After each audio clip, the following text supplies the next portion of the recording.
Refoulant ses larmes, elle se redressa lentement, s'assit au bord de son lit et contempla sa chambre.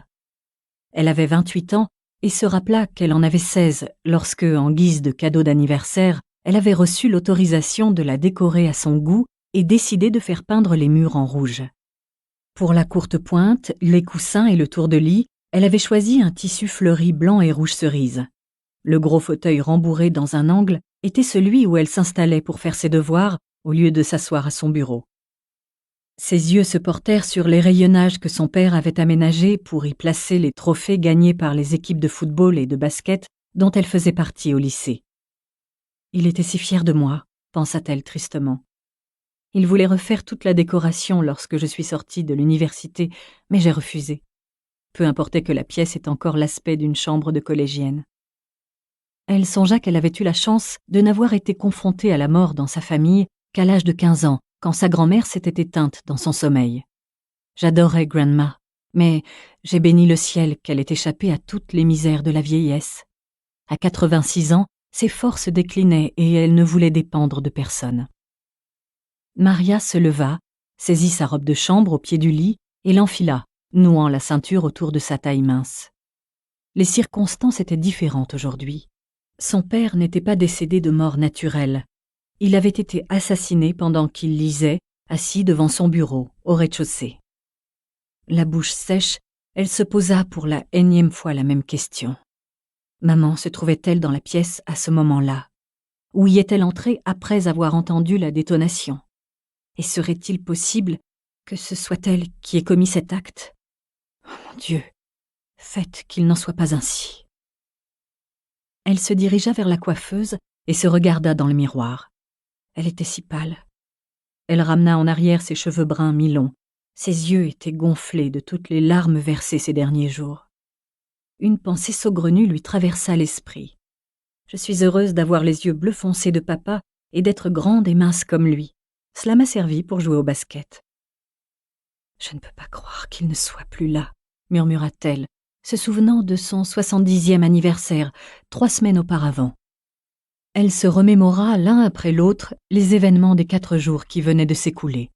Le lundi soir, elle était restée tard à son bureau afin de finaliser un plan d'investissement pour un client. À 8 heures, en arrivant chez elle dans son appartement de Greenwich Village, elle avait téléphoné à son père comme elle le faisait toujours. Il paraissait très déprimé, se souvint-elle. Il m'a dit que maman avait passé une très mauvaise journée, que manifestement sa maladie d'Alzheimer empirait. Un pressentiment m'a poussée à le rappeler à 10h30. Je m'inquiétais pour lui et pour elle. N'obtenant pas de réponse, j'ai compris qu'il s'était passé quelque chose. Maria se souvint de ce trajet interminable depuis Greenwich Village, tandis qu'elle fonçait vers le New Jersey.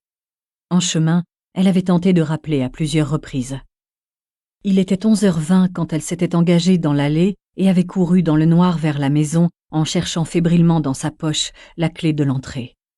Toutes les lumières du rez-de-chaussée étaient encore allumées et elle s'était immédiatement dirigée vers le bureau. Le spectacle d'horreur qu'elle y avait découvert lui revint aussitôt en mémoire. Son père, affalé sur son bureau, la tête et les épaules en sang. Sa mère, le visage et le corps éclaboussés de sang, recroquevillée dans le dressing voisin, serrant dans sa main le pistolet de son mari. Maman m'a vue et s'est mise à gémir. Tout ce bruit, tout ce sang. J'étais affolée, se remémora Maria. Quand j'ai appelé le 911, j'ai seulement pu crier « Mon père est mort, on a assassiné mon père !» Les policiers sont arrivés quelques minutes plus tard. Je n'oublierai jamais la façon dont ils nous ont regardés, ma mère et moi. J'avais pris papa dans mes bras et j'étais moi aussi couverte de sang. J'ai entendu l'un d'eux dire qu'en touchant papa, j'avais altéré la scène de crime. Maria se rendit compte qu'elle fixait le miroir, le regard perdu dans le vague. Elle jeta un coup d'œil sur le réveil posé sur la coiffeuse. Il était déjà 7h30. « Il faut que je m'habille, se dit-elle. Nous devons être au funérarium à 9h. J'espère que Rory a fini d'aider maman à se préparer. » Rory Steiger, une robuste femme de 62 ans, était l'aide-soignante de sa mère depuis 2 ans.